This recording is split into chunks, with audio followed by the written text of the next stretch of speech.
Bharatiya Janata party के द्वारा जो भी काम किए जा रहे हैं वो सबके सब काम भ्रष्टाचार की भेंट चढ़ गए। अगर हम बात करें तो आज भारतीय जनता पार्टी भ्रष्टाचार की जननी बन के रह गई है। 4 बार बात कर चुके हैं, आपको याद होगा। लेकिन ये गूंगी बहरी सरकार, किसान विरोधी सरकार, व्यापारी विरोधी सरकार, व्यापार विरोधी सरकार, आप देखें आज के समय में नौजवान परेशान है, किसान परेशान है। मैं आपको बता दूं, पूरी लगन बीत गई। हमारा वो किसान जो है वो इंतज़ार करता रह गया कि हमारी बिटिया की शादी में, हमारी रिश्तेदारी के शादी में, हमारे बच्चों की पढ़ाई के लिए, हमारे एक गन्ना जो हमने इतनी मेहनत से अपने खून पसीने से जो सींच करके गन्ना को हमने जो है पैदा किया था, लेकिन आज भी उसकी लागत उसको नहीं मिल पा रही है। समस्याओं से कोई लेना देना नहीं है। हमारा नौजवान हो, हमारा व्यापारी हो, हमारा किसान हो, हमारी महिलाएँ हों, हमारे जो बच्चे पढ़ाई कर रहे हैं, स्कूलों की व्यवस्थाएँ देखिए आप। अब सरकारी स्कूलों में टीचर्स नहीं है। सरकार की मिली भगत में ठेकेदारों के द्वारा एक बहुत बड़ी वसूली का गैंग काम कर रहा है। और ये मैं बता दूं कि इसका इतना तगड़ा लोगों में जो है इसका प्रभाव है कि जनता में त्राहिमाम है। केवल और केवल बजट में दिखाती है कि हम खेल को मैदान बनाएंगे, ये करेंगे, वो करेंगे। लेकिन अगर हम बात करें, आज उत्तर प्रदेश पूरे हिंदुस्तान में सबसे फिसड्डी राज्यों में एक है जो खेल कूद के जो बच्चों को प्रमोट करने के बजाय उन्हें और नहीं तो डिमोरलाइज करने का काम करता है। आप कि आज के समय में मुख्यमंत्री जी कि बस का ये पूरा प्रदेश नहीं रह गया है। सारे के सारे अधिकारी बेलगाम हो गए हैं, मंत्रियों की कोई सुनवाई नहीं है। मैं तो बीजेपी के नेताओं से मुलाकात होती रही, जो कि लोग प्रवक्ता हैं डिबेट में, वो बेचारे खुद परेशान रहते हैं। कोई अपने गांव की रोड नहीं बनवा सकता, कोई अपने अगल बगल की रोड नहीं बनवा सकता, कोई सुनवाई है ही नहीं है। और जहाँ तक मैं बता दूँ, अगर आप राजनीति में हैं, मेरा ऐसा मानना है, मैं ये कहना चाहता हूँ कि वृक्ष कवहु ने फल बखे, नदी ने संचय नीर, पर मारत के कारणे नेता धरा शरीर। ऐसा होना चाहिए। अगर आप नेता में हैं, अगर आप राजनीति में हैं, तो आपके अंदर सेवा भावना होनी चाहिए। ये नहीं कि आपने जो है क्या नाम है, राजनीति में आ गए तो आपके अंदर शासक वाली प्रवृत्ति नहीं होनी चाहिए, आपके अंदर सेवक की प्रवृत्ति होनी चाहिए। तो नौजवान तो दिग्भ्रमित है, वो अपने भविष्य को लेकर के बहुत परेशान है, हताश है, निराश है। देखिए, बीजेपी के जो नेता हैं वो घोषणा केवल करना जानते हैं। आप अगर देखिए, मुख्यमंत्री जी ने कहा था किसानों की बिजली माफ़ कर देंगे। आप बताओ, किसानों की बिजली माफ़ हुई क्या? ऐसा कोई दिन नहीं है बजरंगी भाई, हम लोग जनता के बीच में रहते हैं, ऐसा कोई दिन नहीं है जिस दिन 1-2 एप्लीकेशन हम लोग के पास ना आते हो कि भैया हमारी एक्स्ट्रा बिल आ गई है, हमारे पास 1 लाख 1.25 लाख की बिल आ गई है। आप सोचो, जो गांव का किसान बेचारा, जिस सरकार के पास चले जाओ, आप सरकार के नुमाइंदों के पास चले जाओ, आप तहसील चले जाओ, थाने चले जाओ, सब भ्रष्टाचार की भेंट चढ़ चुके हैं। आप जाओ एसडीएम से मिलो, किसी भी बड़े अधिकारी से जाके मिलो, आपको मालूम चल जाएगा आपकी कोई सुनवाई नहीं होने वाली है। नौजवान बने कहाँ।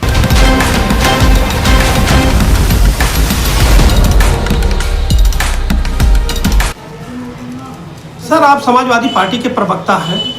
इस समय आप गोपालपुर विधानसभा में दौरा कर रहे हैं, लेकिन विधानसभा क्षेत्र में अपना एक महाराजगंज से सहदेवगंज जो मार्ग जाता है वो अभी जल्द ही में निर्माण हुआ है उसका, लेकिन आजकल वो रास्ते को लेकर विवाद चल रहा है, जो कि उस सड़क पे जगह जगह दरार आ गई है। इस पर आप क्या कहना चाहेंगे? देखिए, भारतीय जनता पार्टी के द्वारा जो भी काम किए जा रहे हैं वो सबके सब काम भ्रष्टाचार की भेंट चढ़ गए। अगर हम बात करें तो आज भारतीय जनता पार्टी भ्रष्टाचार की जननी बन के रह गई है। आप 1-2 रोड की बात छोड़ दो, आसपास जितनी भी रोड सरकार बना रही है, इतनी कमीशनबाजी, इतनी घूसखोरी है, इतनी बेईमानी चरम पर है, और कोई भी रोड आप मतलब अगर आप देखो तो कोई भी एक भी सही रोड नहीं बन पा रही है। सब अगर हम गुणवत्ता की बात करें तो सारे मानक में फेल हैं। जब ये रोड बन रही थी तब भी मैं लोगों से मिला था, लोगों ने इस बात का विरोध किया था, और नौजवान साथियों ने कहा था कि ये रोड जो है पूरी तरीके से जैसे बनाई जा रही है, ये 6 महीने नहीं चल पाई।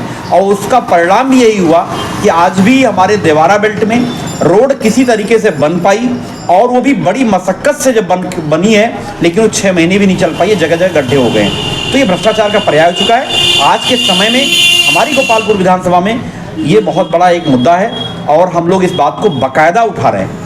सर, जैसा कि अभी गन्ना किसानों की एक समस्या पड़ी हुई है पर्चियों को लेकर, इसकी आवाज़ हम लोग पेपर के माध्यम से, अपने न्यूज़ चैनल के माध्यम से कई बार इसको अवगत भी कराया था, आप लोगों के सामने भी रखा था, लेकिन उस समस्या का समाधान होने का नाम नहीं ले रहा है। इस पे आप क्या कहना चाहेंगे? देखिए, सबसे पहले तो बजरंगी भाई मैं आपका धन्यवाद करूँ, क्योंकि आप जन समस्याओं को लगातार आप जैसे नौजवान युवा साथी, मैं जहां भी जाता हूं, आप कहीं न कहीं जन समस्याओं के मुद्दों को बहुत मुखरता से जनता के बीच उठाने का काम करते हैं और सरकार को चेताने का भी काम कर रहे हैं। इस मुद्दे पे हम लोग लगातार 3-4 बार बात कर चुके हैं, आपको याद होगा। लेकिन ये गूंगी बहरी सरकार, किसान विरोधी सरकार, व्यापारी विरोधी सरकार, व्यापार विरोधी सरकार, आप देखें आज के समय में नौजवान परेशान है, किसान परेशान है। मैं आपको बता दूं, पूरी लगन बीत गई। हमारा वो किसान जो है वो इंतजार करता रह गया कि हमारी बिटिया की शादी में, हमारी रिश्तेदारी के शादी में, हमारे बच्चों की पढ़ाई के लिए हमारे गन्ना जो हमने इतनी मेहनत से अपने खून पसीने से जो सींच करके गन्ना को हमने जो है पैदा किया था, लेकिन आज भी उसकी लागत उसको नहीं मिल पा रही है। और जो पर्ची नहीं मिल पा रही, आज भी गन्ना खेतों में खड़ी हुई है, सूख रही है। और आप सोचो, इतनी महंगाई बढ़ गई है, उसके जो है गन्ना को भेजने का खर्चा और लेट लतीफी के कारण किसानों की लागत बढ़ती चली जा रही है। जो सरकार 2022 तक किसानों की आय दोगुनी करने की बात करती थी, मैं बता दूं, एक भी किसान से आप पूछ लो जिनकी लागत दोगुनी ना हो गई हो। सर, जैसा कि अभी युवाओं के बारे में बात किया जाए, तो अभी भी युवाओं के लिए कोई समुचित व्यवस्था खेलकूद के मैदान के लिए नहीं है। इस पे आप क्या कहेंगे? मैंने बोला, देखिए, एक बात तो तय है कि इस सरकार के जनता के जन समस्याओं से कोई लेना देना नहीं है। हमारा नौजवान हो, हमारा व्यापारी हो, हमारा किसान हो, हमारी महिलाएं हो, हमारे जो बच्चे पढ़ाई कर रहे हैं, स्कूलों की व्यवस्थाएं देखिए आप। अब सरकारी स्कूलों में टीचर्स नहीं है। हमारे कई सारे साथी टीचर्स टीचिंग प्रोफेशंस में हैं, इंटर कॉलेज में हैं, पीजी कॉलेजेस में हैं। जो आप सोचो कि जो बेचारा नौजवान आज के समय में जो समाजशास्त्र का टीचर है, मैथ पढ़ा रहा है, जो मैथ वाला है वो समाजशास्त्र पढ़ा रहा है, टीचर ही नहीं है। हालत ये हो गई है कि जिस इंटर कॉलेज में, जिस डिग्री कॉलेज में जो संख्या होनी चाहिए टीचर्स की, वो आधी से भी कम हो गई है। लेकिन ये सरकार जो है उसके ऊपर तनिक भी ध्यान नहीं दे रही है। और जहां तक आपने खेल कूद की बात करी है, खेल कूद की जहां तक बात है, लगातार इस बात को जो है सरकार केवल और केवल बजट में दिखाती है कि हम खेल को मैदान बनाएंगे, ये करेंगे, वो करेंगे। लेकिन अगर हम बात करें, आज उत्तर प्रदेश पूरे हिंदुस्तान में सबसे फिसड्डी राज्यों में एक है जो खेल कूद के जो बच्चों को प्रमोट करने के बजाय उन्हें और नहीं तो डिमोरलाइज करने का काम करता है। आप सरकार के पास चले जाओ, आप सरकार के नुमाइंदों के पास चले जाओ, आप तहसील चले जाओ, थाने चले जाओ, सब भ्रष्टाचार की भेंट चढ़ चुके हैं। आप जाओ एसडीएम से मिलो, किसी भी बड़े अधिकारी से जाके मिलो, आपको मालूम चल जाएगा आपकी कोई सुनवाई नहीं होने वाली है। नौजवान मैंने कहा कि आप अगर कोई काम करने के लिए जाते हैं, हम लोग जो जनप्रतिनिधि हैं, हम लोग जाते हैं जब अपनी बात कहने के लिए, तो भी कोई सुनवाई नहीं होने वाली है। अब अधिकारी बेलगाम है, सरकार बेलगाम है, सरकार को कोई एकदम उससे पता ही नहीं चल रहा है कि करना क्या है। उनके पास कोई गाइडलाइन नहीं है, उनके पास कोई विजन नहीं है। अगर विजन होता तो आप सोचो, खेल कूद के लिए जो बजट आप आवंटित करते हो तो कहां खर्च करते हो आप? हर साल खेल कूद का बजट वापस जा रहा है। सरकार उसको प्रायोरिटी पे ध्यान नहीं है। और एक दो स्कीम नहीं, जो भी इनकी स्कीमें हैं, आपको बता दूं मैं, वो कोई भी स्कीम इनकी धरातल पर आज के समय में नहीं है। नौजवान जो पढ़ाई करने जा रहा है उसके पास नौकरी नहीं है, उसके पास नौकरी जॉब्स नहीं आ रही हैं। आप अगर देखो, अकेले रेलवे में 17 लाख नौकरियां थी 2014 के पहले, आज 11.5 लाख नौकरियां बची हुई हैं, 11.5 लाख एम्प्लॉय बचे हुए हैं। आप सोचो, जहां एक तरफ हम रेलवे के एक्सपेंशन की बात करते थे, लोगों के रोजगार की बात करते थे, आज वो नौकरियां घटा रहे हो आप। तो नौजवान तो दिग्भ्रमित है, वो अपने भविष्य को लेकर के बहुत परेशान है, हताश है, निराश है। अच्छा, आजकल विधानसभा चल रहा है। आज ही के विधानसभा में एक वीडियो बहुत तेजी से वायरल हो रहा है जी, जो कि विधानसभा में किसी विधायक ने वहां पे गुटखा खा के थूक दिया है। उसके बारे में क्या कहेंगे सर? नहीं, मैं धन्यवाद करता हूं आदरणीय महाना साहब का। उन्होंने जिस तरीके से इस बात को उठाया, मुझे अच्छा लगा। कम से कम सफाई को लेकर के जो संजीदगी थी वो बहुत अच्छी थी। मैं धन्यवाद करता हूं। और ये निश्चित तौर से ये जांच का विषय है। जो भी गुटखा खाने वाला है, कम से कम जो दंड की बात, जो प्रावधान हो रहा था, ये तो मैं देखा सुबह से खबर बहुत तेज वायरल हो रही है। वाकई बहुत एक अच्छा संदेश है। सफाई जो है सबको, हर एक व्यक्ति को ध्यान देना चाहिए, क्योंकि गंदगी से ही सारी चीज़ें जो है बीमारियाँ फैलती हैं।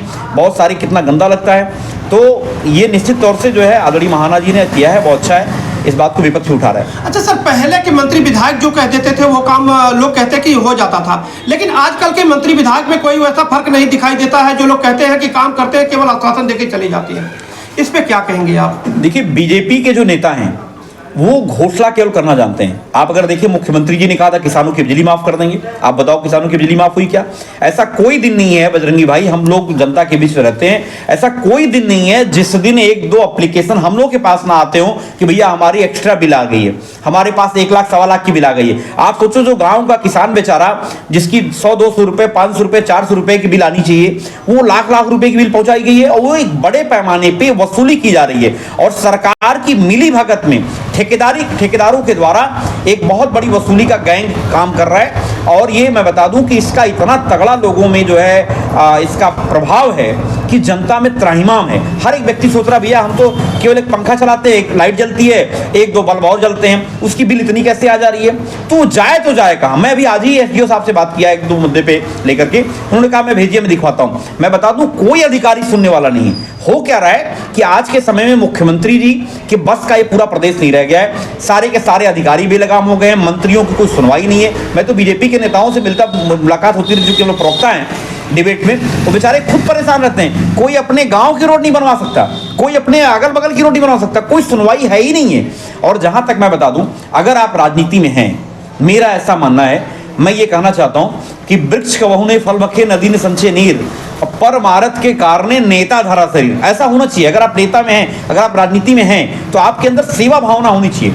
ये नहीं कि आपने जो है क्या नाम है, राजनीति में आ गए तो आपके अंदर शासक वाली प्रवृत्ति नहीं होनी चाहिए, आपके अंदर सेवक की प्रवृत्ति होनी चाहिए और आपके अंदर अहंकार नहीं होना चाहिए। आप जनता से हैं, जनता आपसे नहीं है। और जनता, ये लोकतंत्र की खूबी है। मैं बता दूं आपको कि be the people, for the people और जो है बाय द पीपल।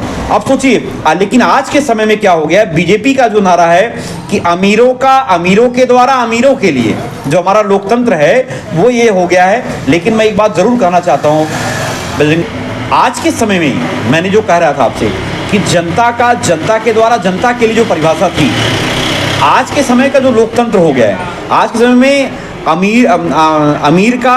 अमीर के द्वारा अमीर के लिए ये परिभाषा बीजेपी ने गठित कर दिया है। इसलिए कोई भी स्कीम अगर आप देखो तो जन समस्याओं के लिए कोई भी सरकार की कोई स्कीम काम नहीं कर रही है। सर, आई है बात भ्रष्टाचार की। भ्रष्टाचार मुक्त होगा कब भारत? जब तक ये देश बीजेपी मुक्त भारत नहीं होगा। मैं बताऊंगा आपको, जितने भी भ्रष्टाचारियों के ऊपर बीजेपी ने आरोप लगाए थे, और एक छोटे मोटे आरोप नहीं, बड़े बड़े संगीन आरोप और बड़े नेताओं के द्वारा। आपको याद होगा, आदरणीय प्रधानमंत्री जी ने अजीत पवार को लेकर के कहा था 70,000 करोड़ का घोटालेबाज। ठीक 6-7 दिन बाद उसको डिप्टी सीएम बनाती है बीजेपी। आपने, मैं बताऊं, एक प्रदेश की बात बता दूं, अगर बंगाल से शुरू करें आप, तो वहां से लेकर के आप देखें, चाहे मुकुल राय हो, चाहे शुभेंदु अधिकारी हो, और चाहे आप असम में चले जाइए, हेमंता बिस्वा शर्मा हो, महाराष्ट्र के अंदर नारायण राणे से लेकर के जो है आपने देखा होगा, अशोक चौहान से लेकर अजीत पवार से लेकर के ना जाने कितने बड़े बड़े नेताओं के ऊपर जो बीजेपी ने आरोप लगाए, संगीन आरोप लगाए, वो सारे के सारे भ्रष्टाचारी आज के समय बीजेपी में हैं और सब मगन हैं, मस्त हैं। और बीजेपी ने कह दिया कि भाई हम तो वॉशिंग मशीन में धुल करके इनको जो है हमने सही नेता बना दिया। लेकिन सवाल ये है कि जिस तरीके से चंद्रबाबू नायडू के खिलाफ जो जांच चल रही थी, जो उनकी ईडी ने संपत्ति अटैच करी थी, उन सब संपत्तियों को किसने रिलीज किया? महाराष्ट्र के अंदर अशोक चौहान के ऊपर जो जांच चल रही थी, उनकी ईडी ने संपत्ति अटैच कर रखी थी, उसको रिलीज कर दिया। तो जो बीजेपी में चला जाता है वो दूध का धुला हो जाता है और उनकी सारी की सारी जो संपत्तियां ईडी सीबीआई जो अटैच की हुई होती है उसको रिलीज करने का काम करती है। तो जनता पूरी तरीके से जान गई है, जब तक हिंदुस्तान और उत्तर प्रदेश भाजपा मुक्त नहीं होगा, भ्रष्टाचार नहीं खत्म होने वाला है। सर, चलते चलते लास्ट सवाल है, यहाँ के क्षेत्रवासियों के लिए क्या संदेश देना चाहेंगे आप? देखिए, हमारा आजमगढ़ का व्यक्ति समाजवादी विचारधारा का व्यक्ति है। यहाँ पर जितने भी काम आप देखिए समाजवादी सरकार में हुए हैं। चाहे अस्पताल की बात करें, हम वहीं बगल में जहाँ बैठे हैं, यहाँ पे आपने देखा होगा कि पास में अस्पतालों की बात कर लीजिए, आप यहीं बगल में थाने के बगल में जो हमारा अग्निशमन वाला है केंद्र बना है। पहले आग लग जाया करती थी तो लोग पहुँच नहीं पाती, गाड़ियाँ नहीं पहुँच पाती जिले से, लेकिन देवारा बेल्ट में अक्सर करके आग लग जाया करती गर्मी के महीने में। अभी जो गर्मी का सीजन स्टार्ट हो रहा है, लोगों की हजारों सैकड़ों एकड़ जमीनें, एकड़ जो है गेहूँ जल जाया करता था। लेकिन जब से ये अग्निशमन का यहाँ पे केंद्र बन गया, तब से कम फायर की गाड़ियाँ समय से पहुँच जाती हैं लोगों का नुकसान होने से बच जाता है। आप अगर बात करें आजमगढ़ के अंदर में मेडिकल कॉलेज से लेकर के 200 बेड का मास्टर अस्पताल से लेकर के एयरपोर्ट से लेकर के महिला अस्पताल से लेकर जितने बड़े बड़े काम, कमिश्नरी से लेकर के जितने रोडों का चौड़ीकरण की बात करें, देवारा बेल्ट का विकास की बात करें, पूरे अगर हम आजमगढ़ में बात करें तो जो भी विकास किया है एक एक ईंट पर समाजवादियों ने किया है। इसलिए यहाँ की जनता पूरी तरीके से समाजवादी विचारधारा की जनता है और लोग विकास प्रिय लोग हैं। विकास की तरफ जो है उनका ध्यान रहता है और इसीलिए आदरणीय अखिलेश यादव जी के प्रति उनकी मोहब्बत है, अगाध प्रेम है। उसी प्रेम का नतीजा है कि आप देखिए लोकसभा की दोनों सीटें और हमारे विधानसभा की 10 की 10 सीटें समाजवादियों ने, उत्तर आजमगढ़ की जनता ने जो जिताने का काम किया है। मैं एक संदेश देना चाहता हूं कि आप जो लोग भी हों, जितने लोग भी हम लोग लोहिया पीजीआई में इलाज कराने का काम करते हैं, आप जब भी किसी को कोई जरूरत पड़े आप हमें फोन कर सकते हैं, किसी भी समय आप मुझे फोन कर सकते हैं और हम लोग जो है उनको लग करके उनकी मदद करने का काम करेंगे। कोई भी व्यक्ति, मेरा ऐसा मानना है, कोई भी व्यक्ति इलाज के बगैर उसकी डेथ ना हो, उसकी हम लोग आखिरी लड़ाई लड़ने का काम करते हैं। चाहे हार्ट की प्रॉब्लम हो, जो मेजर डिजीज है, हम लोग यहाँ से लेके लखनऊ पहुंचाने का काम करते हैं। सर उनकी क्या मदद करने का काम क्या सर आपका जो नंबर है उसको सार्वजनिक कर सकते हैं? एकदम मैं सार्वजनिक कर सकता हूँ। मेरा नंबर है 9415 925 955 9415 925 955। ये मेरा कॉन्टैक्ट नंबर है। आप किसी समय बजरंगी भाई किसी भी क्षेत्र में, किसी भी जाति के, किसी भी धर्म का, कभी भी कोई ये नहीं कि मतलब कोई भेदभाव, मैं ये जरूर स्वागत करता हूँ। आपको याद होगा हम जिस ग्राम पंचायत से बिलोंग करते हैं वहाँ पे हमारे जो वर्तमान प्रधान है उनके भाई का अगर तबीयत खराब हुई तो वो मुझे फ़ोन किए कि चंचल भाई आप, मुझे इलाज की ज़रूरत है, आप मेरी व्यवस्था करवाइए, वहाँ पे मुझे भर्ती कराने का काम करिए। तो ये मेरा ऐसा मानना है कि कम से कम चाहे पक्ष या विपक्ष, हर सबकी मदद